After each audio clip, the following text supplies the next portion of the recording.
जय हिंद दोस्तों, रक्षित खन्ना के चैनल में आपका स्वागत है। दोस्तों कैसे हैं आप? उम्मीद करता हूं कि आप अच्छे होंगे। दोस्तों आज के इस वीडियो में मैं आपको 3 महत्वपूर्ण जानकारियां दूंगा, जैसा कि दोस्तों आप पीछे बोर्ड पे देख रहे हैं।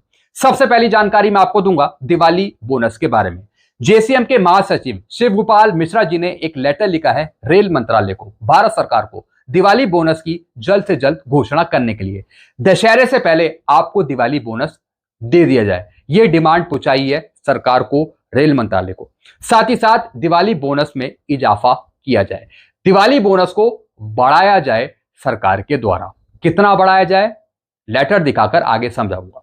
फिर एक और मैं आपको जानकारी दूंगा कि किन पेंशनर्स को, सरकारी कर्मचारियों को दिवाली बोनस मिलेगा, यानी कितने पेंशनर्स या फिर सरकारी कर्मचारी एलिजिबल हैं दिवाली बोनस लेने के लिए। कुछ रूल्स मैं आपको समझाऊंगा दिवाली बोनस लेने के। तो दोस्तों ये भी जानकारी मैं आपको आगे दूंगा। फिर एक और मैं आपको जानकारी दूंगा अगस्त की पेंशन के बारे में। कुछ ऐसे पेंशनर्स हैं जो केरल में रहते हैं या फिर महाराष्ट्र में रहते हैं, उनको पेंशन दे दी गई अगस्त की 25 तारीख को और 26 तारीख को। लेकिन दोस्तों गलती से स्पर्श ने उन पेंशनर्स को भी पेंशन दे दी जो केरल में नहीं रहते या फिर महाराष्ट्र में नहीं रहते, जिनका कोई त्योहार नहीं है, उनको भी पेंशन दे दी। दोस्तों ये स्पर्श की टेक्निकल गलती है। मैसेज तो आया कि 29 अगस्त को मिलेगी, लेकिन पेंशन दे दी 25 और 26 अगस्त को। मैं उन पेंशनर्स की बात कर रहा हूं जो केरल में नहीं रहते या फिर महाराष्ट्र में नहीं रहते।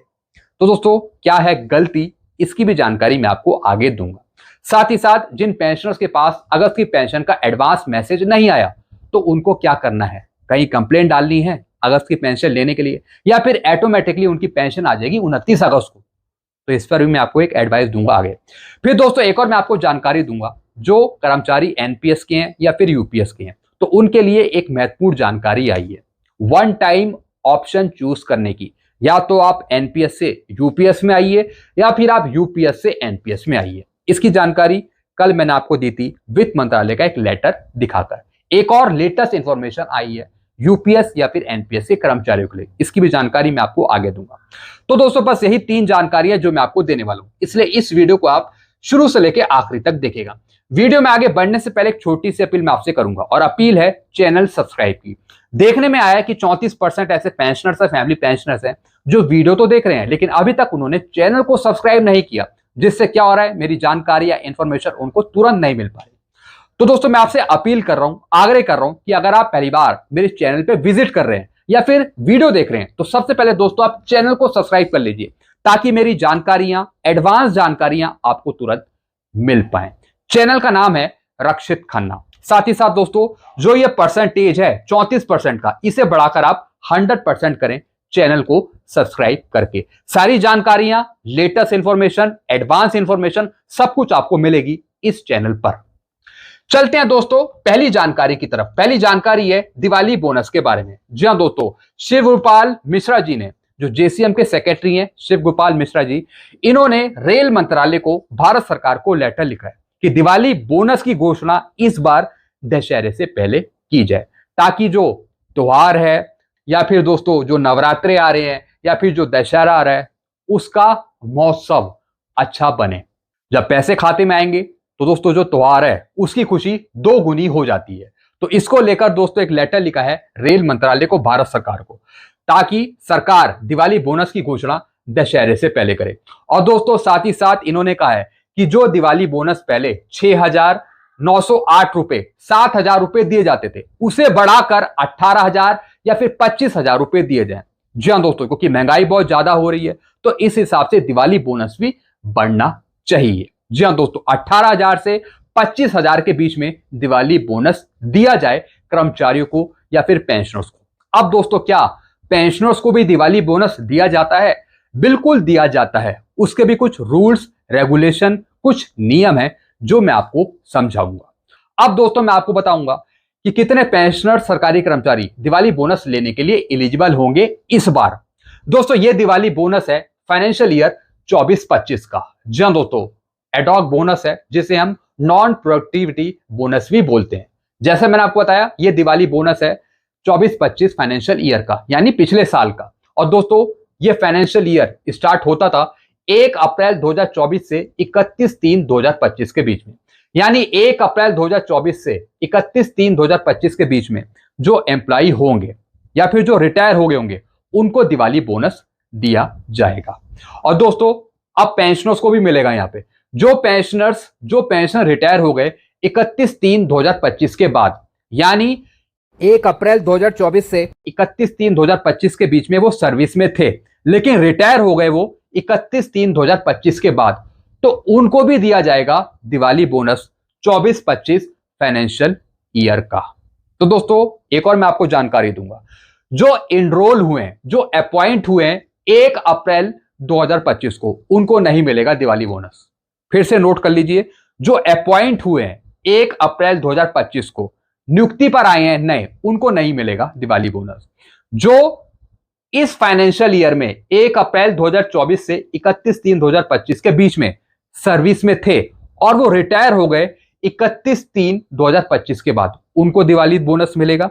साथ ही साथ इस पीरियड में अगर आप रिटायर हुए हैं तो दोस्तों फिर आपको दिवाली बोनस दिया जाएगा। तो दोस्तों ये मैंने आपको जानकारी दी कि दिवाली बोनस किन्हें दिया जाएगा। चलते हैं दोस्तों अगली जानकारी की तरफ। अगली जानकारी है दोस्तों अगस्त की पेंशन के बारे में।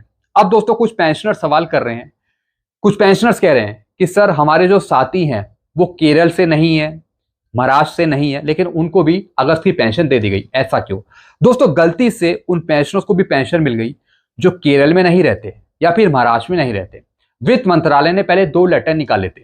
केरल में ओणम फेस्टिवल मनाया जाता है और महाराष्ट्र में गणपति फेस्टिवल मनाया जाता है। तो फेस्टिवल के चलते पेंशन डिस्बर्सिंग एजेंसी को, स्पर्श को पेंशन देनी थी अगस्त की 25 तारीख को और 26 तारीख को, यानी केरल में 25 तारीख को देनी थी और महाराष्ट्र में 26 तारीख को देनी थी। पेंशनर्स को मिली है पेंशन, अगस्त की दे दी गई है, जो केरल में रहते हैं या फिर महाराष्ट्र में रहते हैं। लेकिन गलती से उन पेंशनर्स को भी पेंशन मिल गई जिनका कोई फेस्टिवल नहीं है, ना तो वो केरल में रहते हैं और ना ही वो महाराष्ट्र में रहते हैं। गलती से दोस्तों स्पर्श ने उनको भुगतान कर दिया अगस्त की पेंशन का। अब दोस्तों इसमें चिंता करने की बात नहीं है, स्पर्श इस तरीके की छोटी मोटी गलतियां करता है। शुक्र करो कि आपको बहुत पहले ही पेंशन मिल गई, ये तो 29 तारीख को आपके खाते में आती। मैं उनकी बात कर रहा हूं जो केरल में नहीं रहते या फिर महाराष्ट्र में नहीं रहते। अब दोस्तों मैं उनकी बात करूंगा जिनके पास मैसेज आया 29 अगस्त को पेंशन मिलने का। उनको तो ठीक टाइम पे ही पेंशन मिलेगी 29 अगस्त को। लेकिन दोस्तों अगर गलती से आपके पास पेंशन आ गई है तो आप खुशियां मनाइए कि आपको 29 अगस्त से पहले पेंशन मिल गई, भले ही वो स्पर्श ने गलती से आपको दे दी हो, अगर आप केरल में नहीं रहते या फिर महाराष्ट्र में नहीं रहते। अब दोस्तों एक और मैं आपको जानकारी दूंगा, एक और जानकारी है कि स्पर्श इस तरीके की गलतियां करता रहेगा जब तक कि सॉफ्टवेयर ठीक नहीं होगा।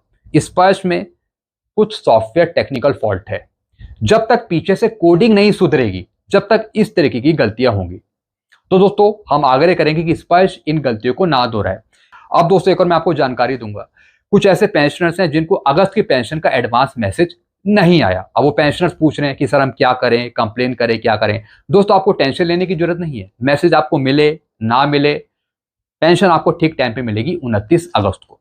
29 अगस्त को आपको क्रेडिट कर दी जाएगी पेंशन अगस्त की। कई बार मैसेज लेट आता है, कई बार बहुत पहले ही मिल जाता है, कई बार मिलता ही नहीं है।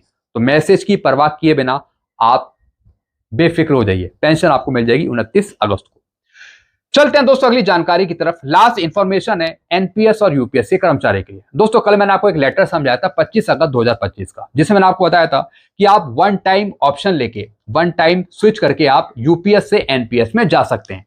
इसी पे दोस्तों एक जानकारी आई है, आखिर सरकार को एक बार फिर रिटायरमेंट से पहले यूपीएस से एनपीएस में वापस जाने का विकल्प खोलना ही पड़ा। जी हाँ दोस्तों ये पहले विकल्प नहीं था।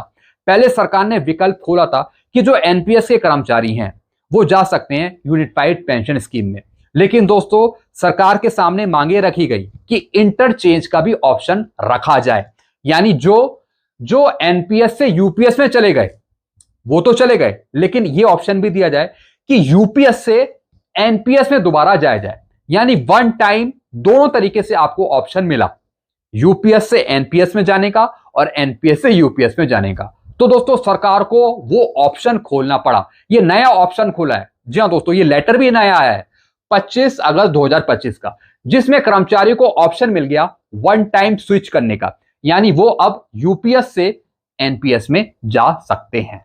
जी हाँ दोस्तों ये नया ऑप्शन है।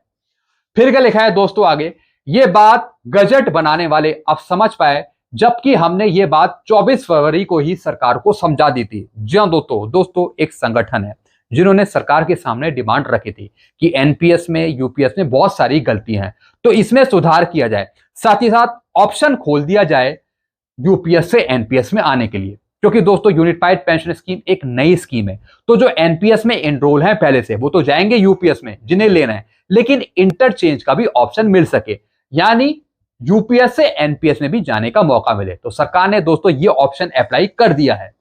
फिर क्या लिखा है दोस्तों, जब सरकार ये इंटरचेंज का विकल्प लागू कर सकती है तो सीधा सीधा एक बार रिटायरमेंट, वॉलंटरी रिटायरमेंट और कंपलसरी रिटायरमेंट पर सरकारी अंशदान के बदले ओपीएस का विकल्प लागू क्यों नहीं कर देती। जी हाँ दोस्तों जो कर्मचारी संघ है, संगठन है, उनकी बात कई बार सरकार सुन लेती है। जी हाँ दोस्तों, जैसे कि शिव गोपाल मिश्रा जी हैं, उनकी बात कई बार सरकार मान लेती है। ऐसे दोस्तों जो दूसरे संगठन है, उनकी मांगे कई बार सरकार मान लेती है। पूरी मांगे नहीं मांगती, लेकिन छोटी मोटी मांगे मांग लेती है। जैसे कि दोस्तों ये मांग मानी, जो स्विच ऑप्शन है इसे चेंज करा। अब दोस्तों इन्होंने डिमांड उठाई है कि जिस तरीके से इन्होंने वन टाइम ऑप्शन दिया, इंटरचेंज का ऑप्शन लागू किया, ठीक इसी तरीके से ओल्ड पेंशन स्कीम का विकल्प भी लागू करे। जी हाँ दोस्तों, आप यूपीएस से एनपीएस में जा सकते हैं, एनपीएस से यूपीएस में जा सकते हैं। अब सरकार ये वाला ऑप्शन भी ऑन करे कि जो एनपीएस के हैं या फिर यूपीएस के हैं, उनको ओल्ड पेंशन स्कीम का फायदा मिले, यानी उनको भी वन टाइम ऑप्शन मिले कि वो ओल्ड पेंशन स्कीम में स्विच कर पाए। तो दोस्तों ये अच्छा ऑप्शन इन्होंने दिया है कि ये सरकार अप्लाई करे आगे चलकर। अब दोस्तों इन्होंने एक और जानकारी दी है, सरकार अपने अंशदान को 18.5 से बढ़ाकर 25% करे। जी हाँ दोस्तों, जैसा आपको पता है यूपीएस के अंतर्गत जो सरकार का योगदान रहेगा, कंट्रीब्यूशन का, वो रहेगा 18.5%। तो मांग करी है कि 18.5% से बढ़ाकर सरकार कंट्रीब्यूट करे 25%। मुझे लगता है कि सरकार शायद ये वाला ऑप्शन मान ले। 18.5 तो सरकार करेगी, लेकिन 25% करती है तो शायद थोड़ी बहुत सहूलियत मिल जाए कर्मचारियों को।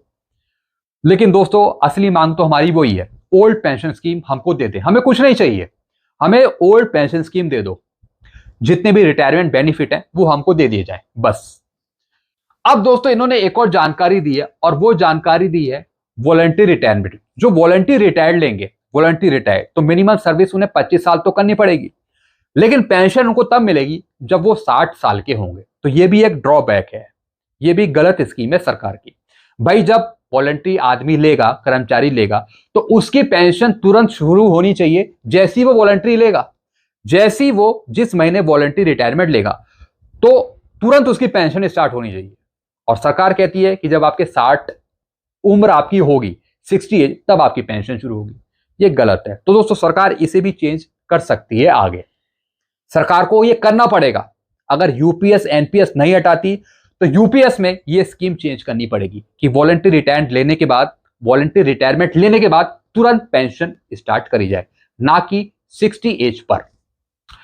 तो दोस्तों ये मैंने आपको जानकारी दी थी एनपीएस और यूपीएस के कर्मचारियों के लिए। आई होप सारी जानकारी आप समझ में होंगे।